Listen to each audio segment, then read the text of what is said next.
लाल सागर में हूती के हमले जारी हैं। वो लगातार कारोबारी जहाजों को निशाना बना रहा है।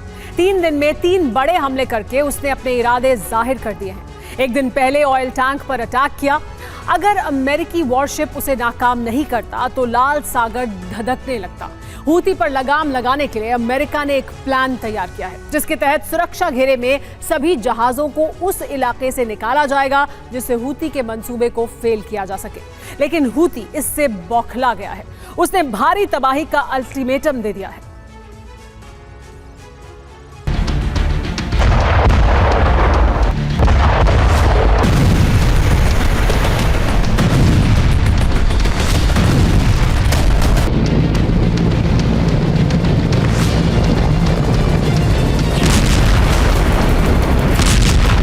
अगर हूती इसी तरह हमलावर रहा तो वो दिन दूर नहीं जब अमेरिका को सीधे युद्ध में उतरना पड़ेगा।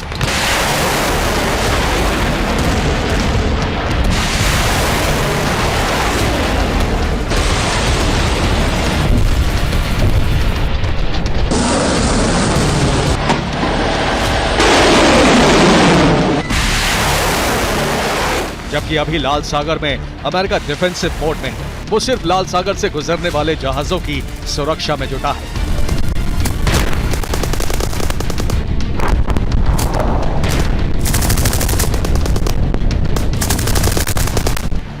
लेकिन हूती बार बार हिमाकत करके पश्चिमी देशों के सब्र का इम्तिहान ले रहा है।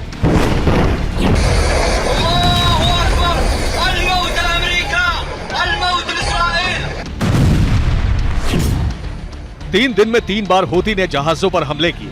कुछ घंटे पहले ऑयल टैंकर पर मिसाइल दागी। टैंकर पर कब्जे के लिए हूती के लड़ाके आगे बढ़े। अमेरिकी जहाज ने मिसाइल हमला नाकाम किया। हूती के लड़ाकों को शिप के पास से खदेड़ दिया।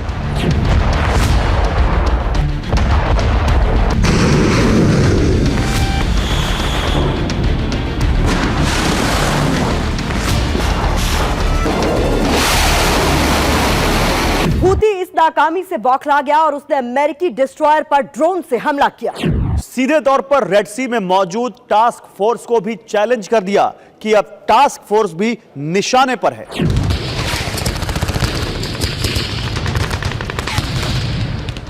दरअसल हूती लगातार हमले करके ज्यादा से ज्यादा नुकसान पहुंचाना चाहता है, जिससे गाजा पर हमले रोकने के लिए दबाव बनाया जा सके।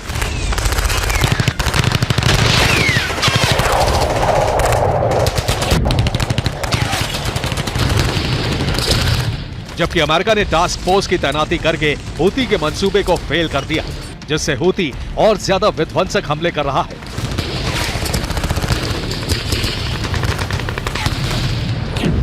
सोचिए अगर लाल सागर से गुजर रहे ऑयल टैंकर में मिसाइल से विस्फोट हो जाता तो कितना खौफनाक मंजर होता। लाल सागर सुलगने लगता। लेकिन हमले से ठीक पहले टास्क फोर्स में तैनात USS 15 मेजन वॉरशिप ने मिसाइलों को हवा में ही मार गिराया।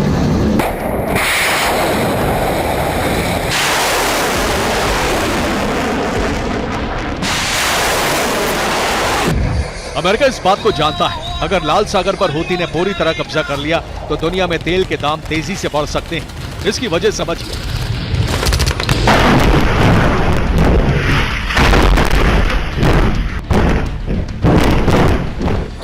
लाल सागर से दुनिया का तीसरा सबसे बड़ा समुद्री रूट है, जहां से कारोबारी जहाज गुजरते हैं। ये यूरोपीय देशों को स्वेज कैनाल होते हुए बाल अल मंडेब तक, फिर आगे हॉर्मुज स्ट्रेट के जरिए अरब देशों से जोड़ता है, जो आगे मलक्का स्ट्रेट से भी जुड़ जाता है। इस रूट से रोजाना 6 मिलियन बैरल तेल का कारोबार होता है। इस रूट की वजह से 9 दिन कम लगते हैं। अगर हूती इसे ब्लॉक कर देता है तो अफ्रीका के चारों ओर होकर जाना पड़ेगा, जिससे ज्यादा खर्च होगा। साथ ही अफ्रीका वाला रूट खतरनाक भी है, क्योंकि वहां से गुजरने वाले जहाजों को सोमालिया के लुटेरों का भी सामना करना पड़ सकता है। खास बात यह है कि कंबाइंड टास्क फोर्स की मौजूदगी उस इलाके में काफी कम है।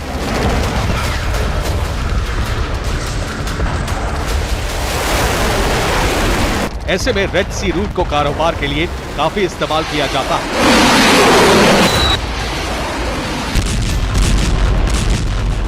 हूती के हमले के बाद लाल सागर से जहाज गुजरने बंद हो गए हैं।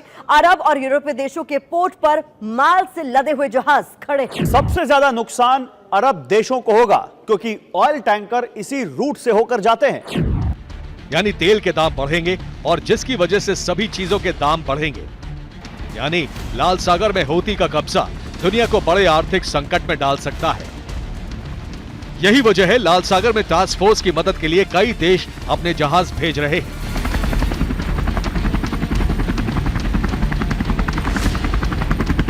अब ऑस्ट्रेलिया ने भी अपने वॉरशिप भेजने का ऐलान कर दिया है।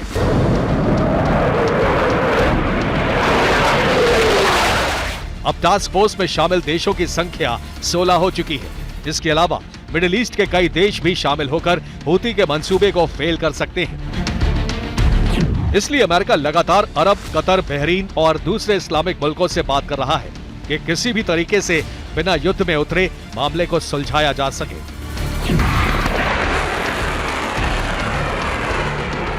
लेकिन ये इतना आसान नहीं है, क्योंकि हूती और हमास को ईरान लगातार हथियार सप्लाई कर रहा है, जिससे इजराइल में हमले किए जा रहे हैं।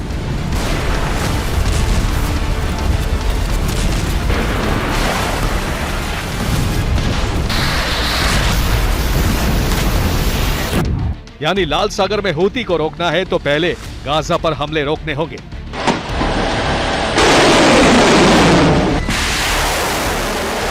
और इजराइल ऐसा मानने से इनकार कर रहा है। यानी अब सब कुछ इजराइल के फैसले पर निर्भर करता है कि वो हमास से बदले की आग में पूरी दुनिया को संकट में डालता है या फिर किसी समझौते पर पहुंचकर समझदारी का रास्ता चुनता है।